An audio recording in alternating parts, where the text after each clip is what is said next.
sebuah sikap inkonsisten.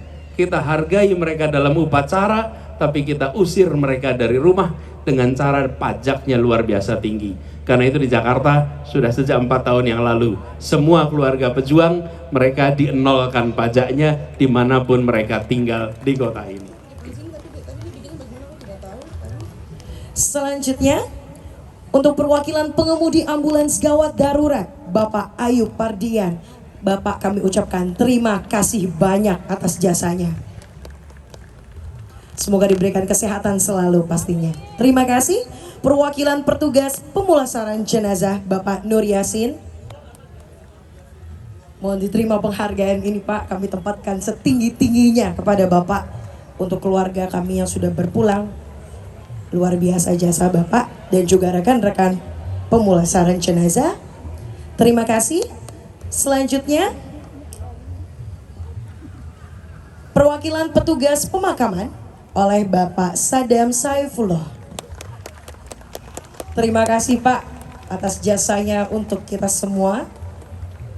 Insya Allah berkat terus berlimpah kepada Bapak dan juga keluarga.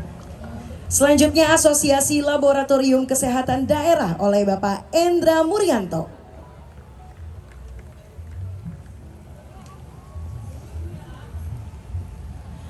Kami ucapkan terima kasih banyak Bapak Endra dan juga rekan-rekan. Dan dari Polda Metro Jaya, Bapak Kombes Pol Langgeng Purnomo SIK MH. Terima kasih atas pengamanannya selama ini Bapak. Mudah-mudahan DKI Jakarta tetap terus aman. Boleh kasih tepuk tangan yang meriah untuk seluruh pejuang tenaga kesehatan. Bapak Gubernur mohon izin untuk berkenan berfoto bersama dengan rekan-rekan sekalian. Walaupun menggunakan masker tapi boleh dong kasih senyuman yang paling manis.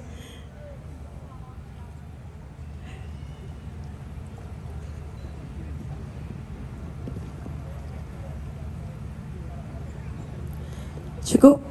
Sudah? Baik, boleh berikan tepuk tangan yang meriah Bapak Gubernur untuk berkenan untuk tetap di tempat. Untuk Bapak dan Ibu perwakilan tenaga kesehatan, mohon izin untuk kembali ke tempat. Selanjutnya kita akan mendengarkan pidato kebangsaan oleh Gubernur DKI Jakarta, Bapak Anies Rashid Baswedan.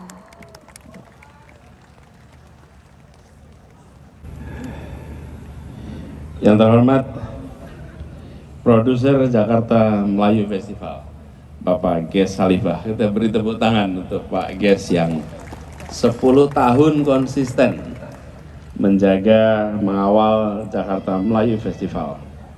Yang saya hormati perwakilan dari Kedutaan Malaysia, Bapak Adlan Muhammad Safik, seluruh jajaran Pemprov DKI Jakarta, Bu Asisten dan para wali kota, seluruh wali, pada kepala dinas, ada bupati, jajaran Pemprov DKI Jakarta yang pada malam hari ini bersama-sama kita berkumpul di tepi pantai menyambut dan menikmati Jakarta Melayu Festival. Assalamualaikum warahmatullahi wabarakatuh. Selamat malam, salam sejahtera untuk semuanya. Tentu kita mulai dengan bersyukur. Alhamdulillah kita diberikan nikmat sehat, bisa berada di tepi Jakarta, menikmati angin malam sambil bersama-sama berkumpul setelah 3 tahun yang lalu terakhir kita bertemu di tempat ini. Baru saja kita menyaksikan sebuah penghargaan yang diberikan untuk mereka-mereka yang memiliki jasa besar dalam penanganan pandemi COVID kemarin. Kita boleh beri tepuk tangan sekali lagi kepada mereka yang tadi hadir di depan.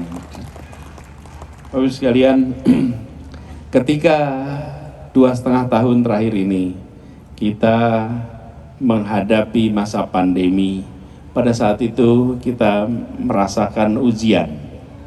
Dan pada saat ujian akan muncul pribadi-pribadi yang memilih untuk turun tangan, memilih untuk bekerja, memilih untuk mengabdi, memilih untuk membantu.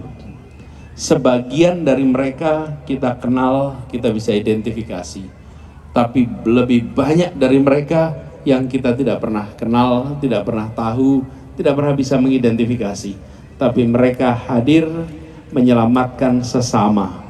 Mereka adalah pribadi-pribadi yang turun tangan menyelamatkan, bahwa bangsa kita tidak pernah kekurangan stok pejuang untuk menyelamatkan sesama. Mereka yang peduli, dan ini adalah gambaran bahwa kita memiliki keluarga-keluarga yang di dalamnya tumbuh nilai, tumbuh kebiasaan untuk membantu sesama. Pada masa normal, pada masa tidak berhadapan dengan krisis, maka nilai dan kebiasaan itu belum tentu nampak. Tapi ketika kita berhadapan dengan situasi krisis, maka nilai dan kebiasaan itu muncul di permukaan. Saya merasakan datang ke berbagai tempat di Jakarta, ketemu dengan tokoh-tokoh masyarakat yang dengan inovasinya sendiri mencari cara untuk menyelamatkan sesama, mencari cara untuk bisa melindungi, dari mulai soal penyelamatan mereka-mereka yang lanjut usia, dari mereka-mereka yang kehilangan pekerjaan, mereka yang tidak memiliki pendapatan sama sekali, lalu lingkungannya terlibat untuk membantu. Itu semua tak muncul di layar-layar utama pemerintahan Republik ini, tapi mereka hadir di kampung-kampung di seluruh penjuru Jakarta, dan saya percaya itu pun terjadi di seluruh penjuru Indonesia. Ini adalah satu observasi yang kita semua rasakan selama melewati masa pandemi. Saya berkali-kali mengungkapkan bahwa yang menjalani pandemi itu semua kita, tapi yang mengalami belum tentu semua kita. Mereka yang mengambil hikmah atas yang dijalani, itulah yang berpengalaman. Masa pandemi kemarin kita semua menjalani, tapi ada yang menjalani dengan sekarang punya pengalaman, dan ada yang menjalani tak lebih dari sekedar melewatkan tahun selama 2,5 tanpa ada bekas dan hikmahnya. Ada di antara petugas-petugas yang tak pernah terlihat, bahkan banyak petugas-petugas kita di lapangan yang kemudian menjadi korban tanpa pernah tercatat, tanpa pernah terpublikasikan. Tapi itulah masa ujian bagi kita semua 2,5 tahun kemarin. Alhamdulillah, hari ini kita merayakan kemerdekaan Republik Indonesia yang ke-77. 77 tahun perjalanan dengan segala macam dinamikanya. Tantangannya masih banyak. Semua rumah dengan nilai NJOP di bawah 2 miliar, maka PBB-nya dienolkan. Apa yang terjadi ketika dienolkan PBB-nya? Yang terjadi adalah 85% dari rumah di Jakarta hari ini tidak perlu lagi bayar pajak bumi dan bangunan. 15% masih harus bayar, tapi 15% pun dengan sebuah ketentuan. Ada kebutuhan dasar hidup manusia yang tak boleh dipajakin. Tanah ukuran 60 meter persegi itu kebutuhan minimum untuk bisa hidup. Bangunan minimum 36 meter persegi itu tidak perlu dipajaki, karena itu hak dasar untuk hidup. Jadi ketika kita berbicara tentang keadilan sosial, maka kita tidak boleh hanya menempatkan ini sebagai sebuah kalimat, tapi yang harus ditempatkan dalam bentuk langkah konkret di dalam keseharian kita, di dalam menyusun kebijakan kita. Dan seringkali karena kita melakukan berbagai kebijakan sudah terlalu lama, sampai kita tidak sadar bahwa ini jauh dari prinsip-prinsip dasar mengapa kita mau merdeka.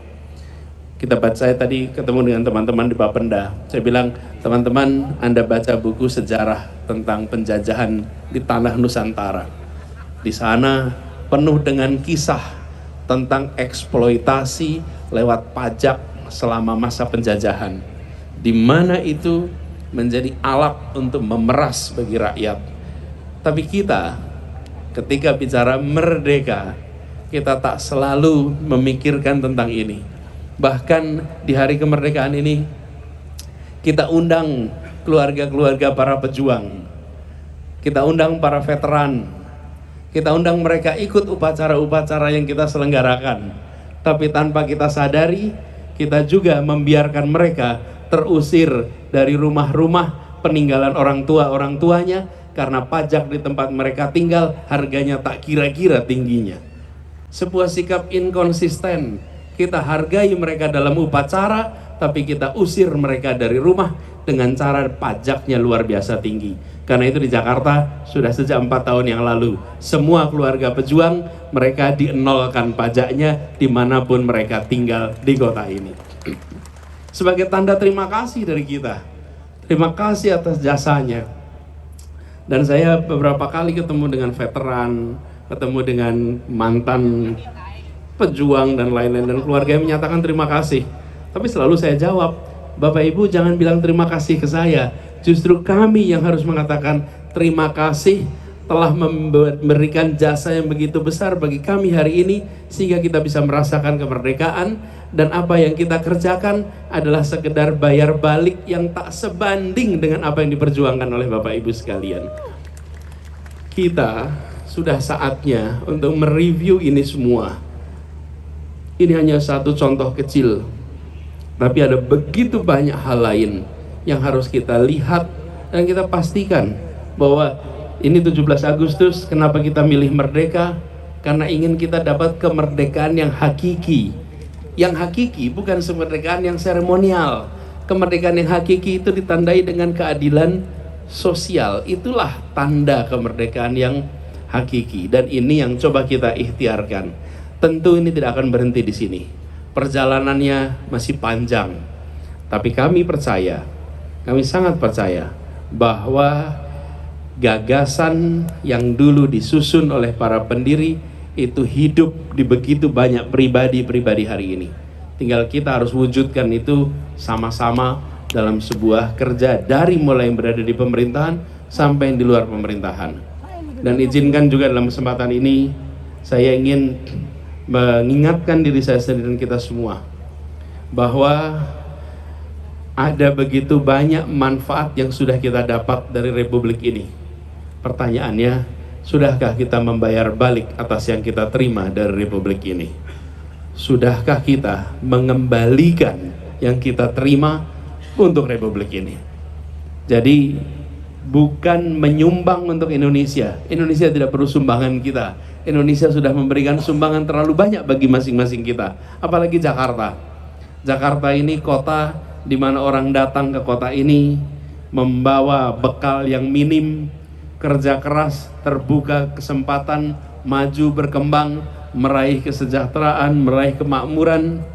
Tapi pada saat yang bersamaan kita seringkali terlewat untuk bertanya pada diri sendiri, sudahkah kita bayar balik? Bukan sekedar bayar pajak, bukan sekedar melakukan yang menjadi kewajiban konstitusional, tapi sudahkah kita memberikan kesempatan kepada yang lain? Saya beri contoh sekalian, kadang-kadang kita memiliki sikap yang kurang toleran kepada mereka yang masih di bawah. Padahal dulu kita di bawah. Dulu kita memulai dengan tidak punya apa-apa, datang ke Jakarta naiknya bis, datang ke Jakarta naiknya angkutan umum. Jakarta telah memberikan kesempatan naik kelas secara sosial ekonomi. Tapi ketika sudah naik kelas, melihat pendatang yang baru, maka dipandang jangan mereka merepotkan kota kita, jangan mereka membuat kota kita jadi terpenuhi oleh para pendatang. Pandangan-pandangan seperti ini tanpa kita sadari muncul, padahal dulu kita juga pendatang di kota ini. Bahkan kalau sudah habis lebaran, kita dulu juga ada operasi justisia, dan operasi justisia itu kita anggap sebagai sesuatu yang normal, seakan-akan kita bukan pendatang di kota ini. Apa yang terjadi? Yang kena operasi mereka yang di bawah. Tidak ada operasi justisia di airport, adanya di terminal, adanya di stasiun. Siapa yang dijangkau? Yang tengah ke bawah. Sekarang sudah saatnya kita membangun perspektif Jakarta adalah kota untuk semua.